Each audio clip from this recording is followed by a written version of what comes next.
Aló, excelente, se escucha muy bien, ¿cierto?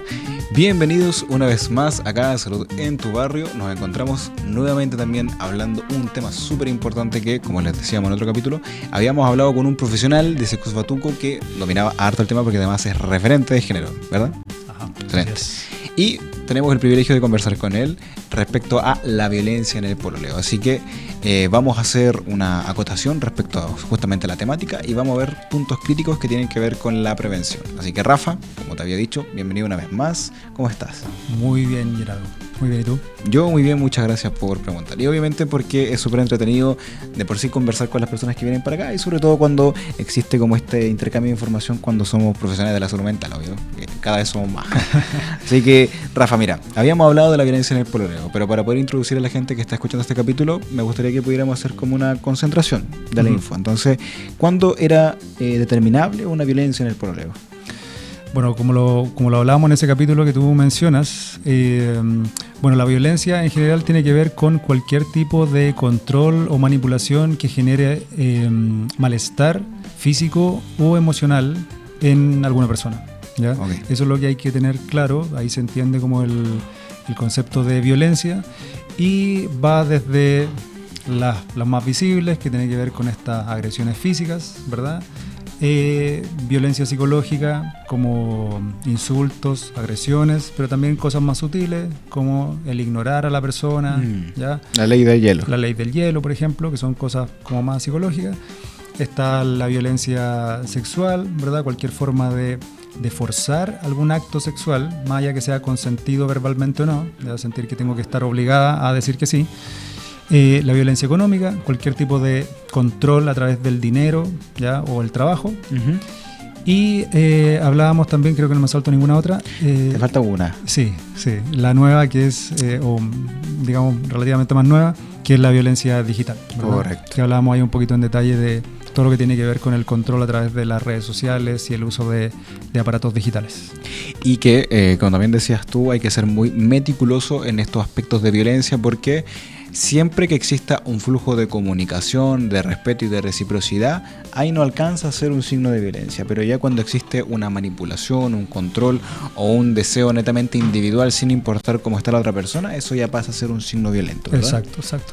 Bueno, y esto está también hoy día enmarcado en un tema legal. Obviamente estaba desde antes la ley de violencia intrafamiliar, pero desde el 2020 se amplía e incluye justamente lo que vamos a hablar hoy día, ya como este concepto de hoy, que es la violencia en el pololeo, ¿ya? Porque finalmente antes la ley lo que incluía era relaciones de convivencia, ¿ya? O de matrimonio, ¿ya? O familiares, uh-huh. Pero no estaban incluidas las relaciones de pareja de no convivencia o que no fueran formalizadas legalmente, ¿ya? Perdón. Entonces, y ahí quedaban fuera conceptos como la relación de pololeo, ¿ya? O relaciones incluso que estaban ya terminadas, pero que habían sido, o sea, de ex parejas. Que existe como un historial de relación, básicamente. Exacto. Bien, ahora recordemos que era la 21.212. No falló la memoria. Y era la ley Gabriela, que era en conmemoración a esta persona que había fallecido debido a un homicidio por una persona que había sido expareja de esta persona, claro. ¿cierto? Que ella, fallece ella y la mamá de ella a causa de este acto de violencia. Exacto. Y que queda como, no puede ser catalogado como femicidio porque era una relación de no convivencia. Exacto. Entonces, y pasada además, ni siquiera actual. Y que gracias a esta ley ahora existe la calidad de imputable para que esto tenga sentido, digamos, frente al mismo contexto. Ajá, sí. Bien, entonces, como les decía, ¿no? Vamos entendiendo que existe la violencia en el pololeo, que existe ahora también un aspecto de violencia que no necesariamente sea una relación marital, matrimonial, legal, sino que también en cualquier aspecto que tenga como un flujo emocional o relacional. Ajá. Y que también algo muy adicional es que naturalmente a día de hoy se está dando que el inicio, y quizás un poco prematuro, ¿cierto?, uh-huh. de las relaciones pasa mucho en las poblaciones NNA, es decir, de niño, niña y adolescente. Cada vez más rápido, más prematuro existe inicio de relación. Y que son álgidas, es decir, muy dolorosas para ellos el hecho de vivir esto, como decías tú, ¿verdad? Claro. Desde tu punto de vista profesional. Sí, desde ahí, claro, se junta esto de la primeras relaciones, ¿ya? poca experiencia en ese sentido. Hasta antes de eso, el adolescente o la adolescente tiene que lidiar consigo misma o consigo mismo, y ahora tiene que lidiar en una relación de pareja, que es algo nuevo, finalmente, justamente con esto. Ya con un otro que tiene otras expectativas, otras creencias muchas veces. Otra cultura, ¿cierto? Exacto, otra forma de ser. Exacto. Entonces, el juntar eso no es tan simple, sobre todo en las primeras relaciones, cuando lo único que tenemos como marco son a lo mejor las relaciones que hemos visto en nuestra familia o de cercanos, de amistades. Entonces, pero vivirlo en persona obviamente es diferente. Es absolutamente distinto. Sí. De hecho, mira, ahora que ya entendemos todo el marco teórico, como por así decirlo, los conceptos que nos lleva a entenderlo, creo que sería muy importante ahora tener el punto de vista de cómo aprender a ser preventivo respecto a esto y qué signos de alerta empezar a ver. Entonces, me gustaría que pudiésemos introducir este tema ahora. ¿Cuándo nosotros podemos empezar a ver, por ejemplo, Rafael, signos de alerta respecto a la violencia en el pololeo? Claro, ahí hay que tratar de entender que una relación de pareja, si uno tuviera que definirlo, tiene que ver con que si yo sumo una persona en mi vida, que es mi pareja, esa persona debiera venir a sumar cosas y no a restarlas, ¿ya? Como una cosa general. Si yo siento que esta persona que aparece en mi vida empieza a quitarme cosas, entre comillas, o siento que tengo que dejar cosas para estar bien con esa persona, puede ser que empiecen a aparecer estas señales, ¿ya? Y con esto no estoy hablando de que porque obviamente si hay una persona más, lo más probable es que en tiempo, no estoy hablando del tiempo, ¿ya? Que lo más probable es que vamos a tener que dedicar tiempo a estar con esa persona, ¿cierto? A realizar actividades. Lo más probable es que sea una relación que al principio, sobre todo en las relaciones, y tiene la idea de que sea algo, se sienta muy positivo, que se pase muy bien en esa relación. Entonces dan ganas de hacer cosas y de pasar tiempo con esa persona, ¿ya? El tema que hay que poner ojo es cuando, como te digo, empezamos a sentir que esta relación nos quita cosas, ¿ya? Y no hablamos de tiempo, sino que de ciertos espacios o ciertas personas, ¿ya? Entonces, y ahí aparece una cantidad pero infinita de posibilidades, dependiendo de cómo yo esté llevando mi vida hasta ese momento, que pueden ocurrir. Exacto. ¿Ya? Entonces, y dentro de esa, todo lo que tenga que ver con hacer cambios en mis rutinas o en las rutinas de la persona que sean un poco forzadas, de alguna forma, ¿ya? Sentir que esta relación me obliga a hacer cosas que ya no están solamente por gusto, o no lo estoy haciendo solo por el disfrute, sino que por hacer que esta relación funcione. Claro, como que empieza a depender de la persona que esto no fracase, y existe una presión de por medio, digamos, de empezar a hacer cosas que quizás no quiere y rompe un poco los límites personales para creer que tiene que depender de esto. Claro, entonces por eso volvemos a decir que algo que es muy sutil, de alguna manera, sobre todo al principio, y por eso es importante estar atento y atentas a este tipo de cosas, ¿ya?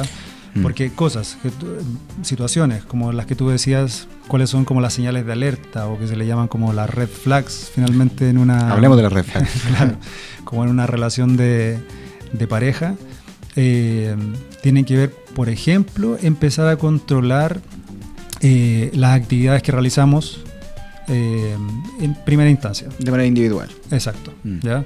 Si esta persona llega y nos llega a sumar diciendo qué rico, qué genial, o qué bacán, que hagas esto, que juegues a la pelota, o que te juntes con tus amigos, o que dediques tiempo libre a hacer alguna actividad que te guste, lo que sea, sino que decir, no, quiero que estés conmigo, o me complica que vaya a jugar a la pelota, o empiezo a poner caras porque no está siempre disponible. Eso ya es una red flag importante, ¿ya? Porque finalmente la otra persona, obviamente, si quiere mantener esa relación, lo más probable es que empiece a decidir, ok, mejor no voy a jugar o no me junto con tal persona para estar contigo, por ejemplo. Entonces, creo que por eso es tan importante, perdón, Rafa, que desde un inicio, desde la etapa relacional, esto se vea y se converse, porque creo que es la etapa más crítica porque es donde más se empiezan a normalizar las cosas. Exacto. Y ya después se transforma en un patrón que prácticamente hace añicos a la persona. Claro, y ahí aparece, por eso te decía, como al principio todo es tan genial en una relación y por supuesto que tenemos ganas de compartir con esa persona y está súper bien, podemos sentir que ese tipo de cosas como que son una forma de demostrar interés en la relación. Por ejemplo, ya yo dejo de juntarme con tal persona para pasar tiempo o más tiempo contigo. Pero ya no es solamente que dejo de juntarme menos con esa persona, sino ya que no me junto con esa persona. Entonces empiezo como a reducir mi red social por esto. A privarte, básicamente. Exacto. Y muchas veces si uno siente que está ligado a que es porque para que el otro no se moleste o porque el otro está esperando que yo lo haga, ahí está la sutileza, ¿ya? Que en el fondo no tiene que ver con que yo habría dejado de juntarme con esa persona o de haber hecho esta actividad, sino que tiene que ver con dejar contento a un otro, en ese sentido. Entonces, pueden aparecer muchas de esas situaciones, como el tema de controlar a quién hablo, por ejemplo, suele pasar harto, sobre todo, y hoy día todavía, en relaciones de pareja adolescentes, esto de que están pololeando en el colegio, una niña tiene su grupo de amigas, pero empieza a pololear y por supuesto va a haber recreo en que va a pasar tiempo con su pololo, por ejemplo, pero si se decide juntarse con sus amigas, hay problema. O si tiene amigos, hombres, hay problema. Entonces, ese tipo de cosas son las que hay que poner atención porque puede haber un recreo, puede haber parte del recreo donde ella esté o todos los recreos, si quisiera, estar con su pololo, pero ella perfectamente podría, y no debería haber problema, juntándose con sus amigas, conversando con sus amigas, si tiene amigos, teniendo contacto con ellos, y no debería haber dificultades. Como te digo, es siempre pensando en sumar. Si ella tiene amigas, tiene amigos, ahora tiene amigas, amigos y pololo. No debería ser que porque tiene pololo deje de tener amigas y amigos. Excelente. Entonces, mira, ya que hemos entendido el concepto de violencia y ya estamos empezando a ver estas red flags, como dices tú. Por ejemplo, alguien que ya se da cuenta de que, alguien que nos esté escuchando, nos esté viendo, ya empieza como a maquinar y darse cuenta de que efectivamente está viviendo red flags. ¿Qué es lo que procede ahora como para empezar a entender esto? ¿Qué procede a hacer, digamos? Lo que puede hacer una persona que se está empezando a dar cuenta de que efectivamente está viviendo red flag en su relación. Sí, si algo que sienten, o sea, primera cosa, uno no está diciendo que este tipo de cosas, como lo primero es cortar la relación, no, por supuesto, que está todo mal, ¿ya? Finalmente, porque lo más probable es que, bueno, pensando que no estamos en una situación como extrema de violencia, que son cosas un poco más sutiles, que son como solo estas red flags, primero es tratar de hablar de esto, ¿ya? Porque finalmente, como lo conversamos al principio, estamos hablando de dos personas que son distintas, tienen creencias distintas y expectativas distintas. Entonces, pueden no esperar lo mismo, pero el tema es que están juntas en una relación y tenemos que generar un acuerdo en ese sentido. Entonces, esto es súper importante conversarlo primero que todo. Si una de las personas se empieza a quedar callada, a sentir esta molestia, a sentir este malestar, y se guarda ese malestar, el otro no tiene cómo ser adivino de lo que está pasando, y tampoco le damos la oportunidad de ver si es que pretende hacer algún cambio en ese sentido, o si se da cuenta que tampoco está bien esto que está pasando, que pasa de una manera a veces un poco automática en la dinámica, ¿ya? Entonces, desde estas formas de ser. Entonces, primera cosa es, si nos damos cuenta que algo pasa en ese sentido, tratar de instalar la conversación. Así como yo siento que estamos ocupando mucho tiempo en nosotros y tal vez hemos dejado de hacer nuestras cosas aparte, tratar de que eso que pasa al principio sobre todo, de que queremos estar todo el tiempo juntos, hablar todo el día, toda la noche, como que hay cosas que empiezan a desajustarse, tratar de conversar, cómo lo ajustamos de vuelta, ¿ya? Y si es una relación sana, la respuesta del otro lado debería ser, ok, hagámoslo. Veamos cómo lo hacemos. Entonces, de hecho, perdón, creo que una red flag, que he escuchado harto, ha sido que ¿para qué vamos a hablar si vamos a pelear? Y créeme que la escuché mucho cuando trabajé en urgencia. ¿Para qué yo voy a hablar si vamos a pelear igual? Y creo que eso también parte ya siendo una red flag. O sea, claro, si tú estás en una relación donde no puedes decir lo que piensas o lo que sientes, ahí no es. Amiga, date cuenta. Amigo, date cuenta. Sí, de verdad. Entonces, que finalmente, obviamente, son situaciones que porque una relación de pareja se basa en la comunicación. Si estamos en una relación donde sentimos que no podemos hablar porque es un problema, no puedo hacer porque es un problema, no está bien en ese sentido. Son red flags, alertas por todos lados en ese sentido. Entonces, por mucho que haya otros momentos donde estando juntos y solos, lo pasen increíble. Ojo, escuchan. Increíble. Entonces, pero aparece alguien más, aparece la mamá de alguno, aparece el amigo o amiga de uno. Estamos en un contexto más social y termina en algo que no está bien. Entonces, o en las conversaciones de nosotros aparece alguien más o alguna otra situación y aparece el problema, como tú decías. Entonces, hablamos y está mal. O salimos y peleamos. Estamos con amigos y algo ocurre. Entonces, ese tipo de cosas son señales como desde la posibilidad, desde la base, que es difícil hacer algo al respecto. Entonces, pero si al contrario, si finalmente yo siento que si lo hablara, si lo comunicara, yo voy a tener una buena respuesta, entonces, claro, realmente estamos en una relación de dos y no solamente estoy tratando de dejar contento al otro constantemente, en ese sentido. Entonces, y que básicamente, ahora con todo lo que tú acabas de mencionar, creo que por eso es tan importante aprender a medir lo meticuloso que es esto. Porque el hecho de yo no poder visibilizar, o lo peor, visibilizarlo y no hacer algo al respecto, esto termina generando una consecuencia a corto y a largo plazo. Entonces, por eso quería preguntarte, Rafa, que en el caso ya que la persona, en este caso, como tú decías, se dé cuenta de que existen algunas red flags que no son tan graves, ¿cierto? Existen lazos de comunicación y que obviamente la comunicación es un pilar fundamental en una relación. Pero ¿qué pasa o qué es lo que procede a hacer o cómo podemos orientar a la comunidad cuando una persona ya está viviendo una red flag o un signo de violencia ya grave? Claro, frente a situaciones así, o donde vemos que la persona está evidentemente no pasándolo bien y le ha costado salir de ahí, porque se genera una especie de dependencia emocional en ese sentido, como te decía, por este vínculo que se genera súper potente, por los momentos que tal vez pueden ser algunos que lo pasamos muy bien, desde ahí como que nos aferramos finalmente a esta relación, pero lo vamos sintiendo como un malestar, como que algo no está bien, y el entorno también se da cuenta, lo más probable, que eso cuando es evidente, todo el mundo como que en realidad lo visualiza. Es importante que desde fuera, o sea, el estar en la relación no es porque la persona sea tonta o porque le guste que este tipo de situaciones, ¿ya? Que es un discurso que también está muy instalado, ¿ya? Que le gusta que la traten así, o en fin. En realidad a nadie le gusta, todo el mundo lo pasa mal cuando ocurre esto, pero es difícil salir cuando se instalan ese tipo de dinámica. Entonces, la responsabilidad del entorno es un poco tratar de acercarnos y ver qué podemos hacer, ¿ya? Primero es tratar de no dejar sola a la persona y tratar de acompañar harto.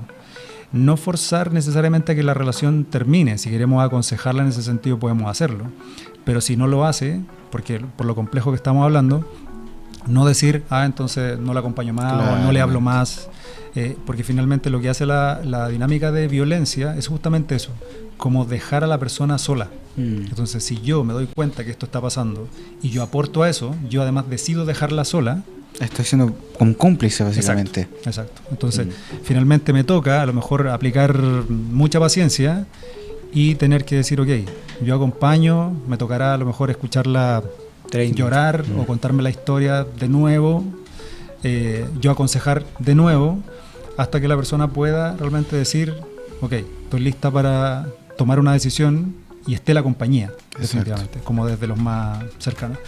En situaciones más complejas como de violencia física, ¿ya? Como llegar a eso, o violencia recurrente o que genere un malestar emocional como ya más potente, ya, porque hay situaciones que generan mucho malestar, trastornos de salud mental como tal, aparecen las instancias más de salud o legales, ¿ya? Finalmente tener una evaluación de alguna especialista en el área de salud mental, o si es que hubiese alguna situación de violencia física, están las alternativas de realizar la denuncia. Esto es, como lo mencionábamos al principio, está catalogado dentro de la ley y pasa a ser un delito, ¿ya? La violencia física en las relaciones de pololeo también. Entonces, Y ahí, por supuesto, que están las instancias de Carabineros, PDI, los tribunales de familia, ¿ya? La Fiscalía. Entonces, tratar de acercarnos a esas instancias si vemos que la situación, como tú dices, fuera más severa, ya si esta situación empeora desde el área de la violencia.